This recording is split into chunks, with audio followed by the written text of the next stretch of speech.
Okay, so uh, have you ever like walked through a park, maybe in a city or something, and there's like one of those metal sculptures, Right. but it's also a bench. Like Yeah. somebody designed it to be art, but it's also functional. Yeah. So you sit down and like, who made this? Like, how do you even? Amazing. Yeah, and it's metal. It's gonna be there forever, basically. Exactly. That's what we're going to dive into today. The people who make that happen.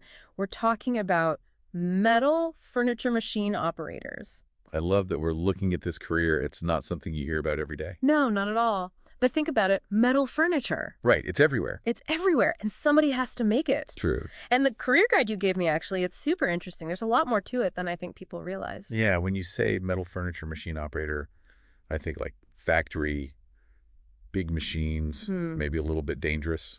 Yeah, you definitely have the machines. And we can talk about the safety stuff, but it's really a blend of technical skill and, like, I don't know, what's the word? Artistry, almost. Yeah, like when I think about the furniture part of it, Yeah. you have to think about design and what looks good together. Mhm. It's not just about making something sturdy. Absolutely. And I think people would be surprised. This career guide actually goes into the different metals they work with. Oh, yeah. It's not just steel, although obviously that's a big one. Right. Aluminum, iron, stainless steel. I mean, the range is really incredible. So like my water bottle Exactly. versus like a huge building. And the way those materials are handled, the techniques used, it's all different. Like, think about the difference between a garden chair and, I don't know, a stainless steel countertop in your kitchen. That's true. You never think of those as like the same. Right. But it's all metal furniture in the end, and it's these skilled operators who bring those designs to life. Okay, so let's say you wake up one morning and you are a metal furniture machine operator. Chuckles. Okay. What's your day like? What are you actually doing? So it's going to vary depending on where you work, right? Hmm. Some operators, they're in these massive factories. Oh. Blue doors, lots of other people. It's a whole thing. Like an assembly line kind of thing. It can be, yeah, depending on how the company's set up. But then you have other operators, maybe they work on more custom pieces. Right. Like that park bench you were describing. Yeah. They might be in more of an open-air workshop, smaller team. Interesting. Okay, but what are they actually doing all day? Whether it's a factory or workshop or whatever. So picture this, all right? Huge sheets of metal are delivered. Okay. And these operators, they use all these different tools like saws, presses, even lasers now, to cut those sheets, shape them, mold them into the pieces that are eventually going to become, say, a table leg or a chair back. So they get like a design and then have to figure out how to cut the metal. Yeah, there's a lot of precision involved. It's not Mhm. just about brute strength. It's about accuracy and knowing how the metal's going to behave. So you're already problem solving right from the start. Oh, absolutely. You have to be on top of it. Because let's say a piece isn't cut exactly right, or it needs to be adjusted. Right. That operator has to figure out a solution, often on the fly. And they like, you can't just glue it back together, right? Like you've messed up this piece of metal. That's it. So there's a lot of pressure to get it right. Okay, but we haven't even touched on the welding yet. And robots. I mean, come on. All right, you want to talk robots. That's where things get really interesting. Because that's got to be changing how this whole job works, right? Big time. Like this career guide, it actually dives into how robotic welding is changing the skills people need to succeed. Yeah, let's talk about that because I think people hear robots and they think job killer. But it sounds like that's not the whole story. Not at all. Think about it. You've got this robotic arm, right? Guided by software, incredibly precise movements. Okay, I can picture it. And it's welding these pieces together flawlessly. So instead of like the old school welding mask and the sparks flying everywhere. Well, you still have some of that. Okay. But now you've also got this high-tech element. So is the operator like programming the robot? Exactly. That's a big part of it now. You need to understand the software, troubleshoot if something goes wrong. It's a whole other level of skill. And responsibility, I bet. Oh, yeah. You're essentially managing this robot, making sure it's producing top quality welds that are also, aesthetically pleasing. Oh, so like even the robot welds have to look good. Especially if it's a piece of furniture that's going to be seen, right? You don't want these big ugly welds ruining the design. Wow, okay, so you've got to know metal, you've got to know design, you've got to know how to operate a robot. It's a lot. This isn't your grandfather's welding job anymore. I feel like I can barely operate the coffee maker in the morning, and that doesn't even have robots yet. Chuckles. You and me both, And honestly. see, so like, what kind of person thrives in this environment? I think you have to be someone who embraces technology, but also still appreciates the craftsmanship. Because you're still working with your hands ultimately, right? Absolutely. You're problem solving, you're making decisions, you're making sure that the final product meets these really high standards. And the guide had this whole section on attention to detail. They even had a quote from someone who actually does this job. Oh, yeah. What did they say? Hold on, let me see if I can find it. Okay, here it is. The satisfaction of seeing a design come to life in metal, knowing I had a hand in every weld and every curve, that's what makes this job special. I think that really gets at the heart of it. Yeah, it's this pride in your work. In that sense of accomplishment, it's pretty cool. But it's got to be challenging to break into this field, right? It seems so specialized. But that's where this other resource you gave me comes in. Oh, right. RoleCatcher. Oh. Okay, yeah, let's talk about that because this platform sounds like it could be really useful for anyone listening who's like, okay, this all sounds kind of awesome, but how do I even get started? Exactly. And it's not just about this job. It's about navigating any job search in a smarter way. Okay, so break it down for me. What is RoleCatcher and how can it help? Imagine you're on like 5 different job websites. Oh, tell me about it. It's the worst. And each one's got like a million listings, and you're trying to find that perfect one. And they all sound the same after a while, like motivated individual team player. Exactly. So RoleCatcher, it's like this, it helps you cut through all that noise, Yeah, right? that's good because noise is the right word for it. It helps you focus your search so you're not just like throwing applications out into the void. So I'm not just refreshing my inbox hoping for a miracle. Hopefully not. One of the things I thought was really cool, they can actually analyze those job descriptions for you, like really dig into the wording. What do you mean dig into the wording? So let's say a company's looking for a metal furniture machine operator, right? And they want someone who's proficient in CAD software. RoleCatcher picks up on that. Okay. And it'll suggest ways you can tweak your resume, your cover letter to really highlight that specific skill. Oh, that's smart. Hmm. Because you could have that experience, Mm. but if it's buried 3 pages down in your resume. Exactly. It might as well not even be there.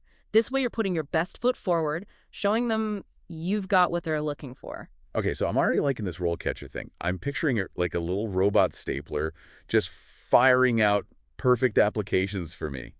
Yeah. Well, it's not quite that automated, but you're getting the idea. But you said they can help with interview skills too, right? Oh, yeah. That's the other thing I was impressed by. Have you ever done those mock interviews? Ugh, I hate asking my friends to do those. It's so awkward. The worst. But also, how do we know if they're giving me good feedback? They're not exactly career coaches.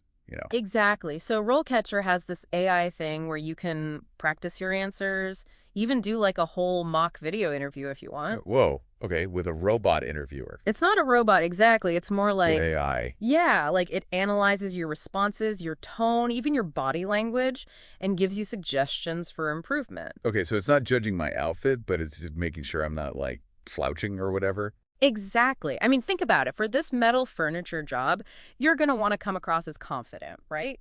You know what you're talking about. You can handle the pressure. Oh, totally. You got to know your stuff. This AI feedback can help with that, get you comfortable talking about those technical skills. Okay, that's huge. Because, I'm a people person only gets you so far when we're talking about lasers and robots. Exactly. This is about showcasing those hard skills, the technical expertise that employers are looking for. All right, so RoleCatcher, definitely checking that out. Before we get too sidetracked, we were talking about the future of this whole metal furniture world, and I feel like we haven't even scratched the surface. Oh, there's so much more to talk about.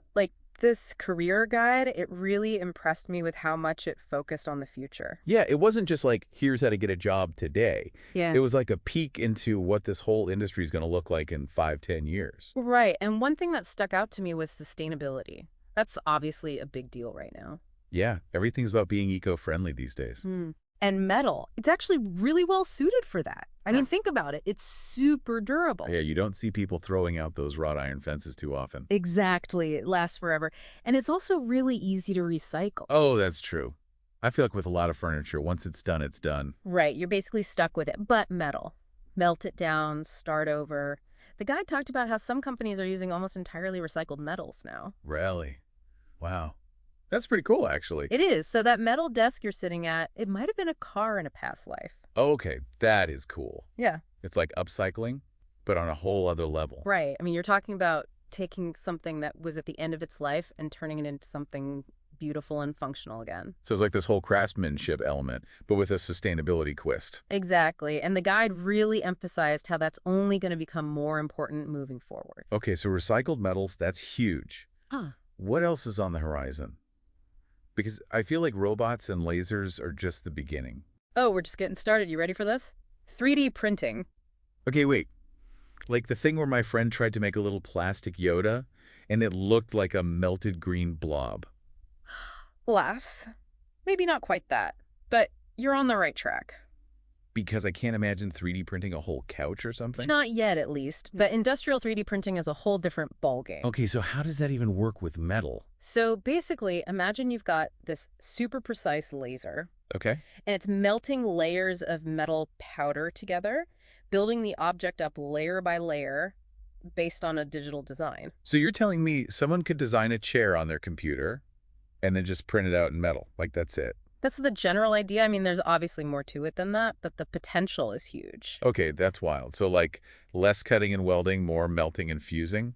It's definitely a different approach. The guide mentioned that this is still pretty new technology, Right, right. but it could totally change how metal furniture is made in the future. I mean, can you imagine? Like, no more shipping huge pieces of furniture. You could just send someone the design and they print it out at home. That's the dream, right? Or imagine being able to customize furniture to fit your space perfectly. No more weird gaps or awkward corners. Okay, but that's got to be way down the line, right? Like, Yep. that's Jetsons level stuff. Maybe, maybe. But even if it's not happening tomorrow, it's exciting to think about. It is. But, okay, let's say someone's listening to this and they're like, okay, this is all super cool, but robots, 3D printing, how am I supposed to keep up? That's a good question, and the guide actually addressed that. It all comes down to being willing to learn, to adapt. Like, is this a job where you have to go back to school every few years to stay current? It can be helpful, but it's more about having that mindset of continuous learning, you know? Being open to new things. Exactly. Being curious about new technologies, new techniques, even if they seem intimidating at first, that's how you thrive in this kind of field. Because I was thinking about, like, okay, I'm picturing the safety stuff. Because working with metal and machines, there's got to be some inherent risk there. Oh, absolutely. And the guide didn't shy away from that at all. They actually had a whole section on safety protocols. Oh, good. Because it's one thing to be excited about robots and lasers, but you also got to make sure you're working in an environment that prioritizes your well-being. 100%. So Yeah. what did they say about that? Like, what should people be looking for? Well, first of all, any responsible employer is going to provide thorough training. Right. Not just throw you in there on day one. Exactly. They should be teaching you how to operate the equipment safely, how to identify potential hazards, all of that. So, like, if a company's not talking about safety during the interview process, that's a red flag. I'd say so, yeah. Because at the end of the day, it's about finding a workplace where you feel valued, both for your skills and for your safety. Okay, that's good advice no matter what job you're looking for. Absolutely. And speaking of finding the right job, let's circle back to RoleCatcher for a second. Okay, yeah, because I'm still a little stuck on how that actually works. Like, is it just me inputting all my info into a website? It's more than that. I get why people might be hesitant about using technology for job hunting. It can feel impersonal. Yeah, like, am I just a bunch of keywords to this algorithm? It's designed to be a tool that helps you, not replaces any sort of human interaction. So it's not like it's applying to jobs for me or writing my cover letters. No, you're still in control. Okay, good. But it's like having this, I don't know, this assistant, this sidekick that's gathering information, organizing everything, and then presenting it to you in a way that's actually useful. Okay, so it's like helping me make sense of this giant, overwhelming job market. Exactly. And then giving you the tools to actually stand out. Because think about it, for a metal furniture machine operator job, there's probably a lot of competition. Oh, I'm sure. It seems like a pretty specialized skill set. It is. So you need a way to showcase those skills, and RoleCatcher can help you do that. By, like, making sure my resume has the right keywords, that I'm practicing my interview answers, all of that. Exactly. It's about using every advantage you can get. Okay, so we've talked about the skills, the technology, the job search, even the safety stuff. Anything else someone who's interested in this field should keep in mind? You know, as we were talking about 3D printing and all that, it made me think about something. Okay, what's that? Creativity. Like, in a world where machines are doing more and more, where does that leave human creativity? That's a good question. Hmm. Because you could see it going either way, right? Like Yeah. maybe the robots take over all the technical stuff and there's no room for human input. Right. Or maybe it frees us up to be even more creative because we're not bogged down in the day-to-day tasks. And I think with this job, with metal furniture machine operators, we're seeing that second thing happening. Okay, explain that to me. So yeah, you've got robots welding, you might have 3D printers making certain parts, but behind all of that, you still need a human to design those things, to program those machines, to make sure it all comes together. So the creativity is happening at a different level. Exactly. It's not just about shaping the metal anymore, it's about shaping the technology that shapes the metal. Whoa, okay, that's kind of blowing my mind a little bit. I know, right? But it's exciting. It means that this isn't a field that's going away, it's evolving. So if you're someone who likes working with your hands, but you're also fascinated by technology, These could be a really good fit. yeah, it's like the best of both worlds. And that's what I would want people to take away from this. Okay. Don't be afraid of technology. Don't be afraid to learn new things. Because the future of this industry, the future of a lot of industries, is about that blend of traditional skills and cutting-edge tech. I love that. Embrace the change. Exactly. Okay, so there you have it, our deep dive into the world of metal furniture machine operators. Hopefully you learned something new, maybe discovered a career path you'd never even considered before. There's a lot to think about. There is. We'll link to the career guide and RoleCatcher in the show notes if you want to explore more. Definitely worth checking out. And until next time, keep those creative sparks flying.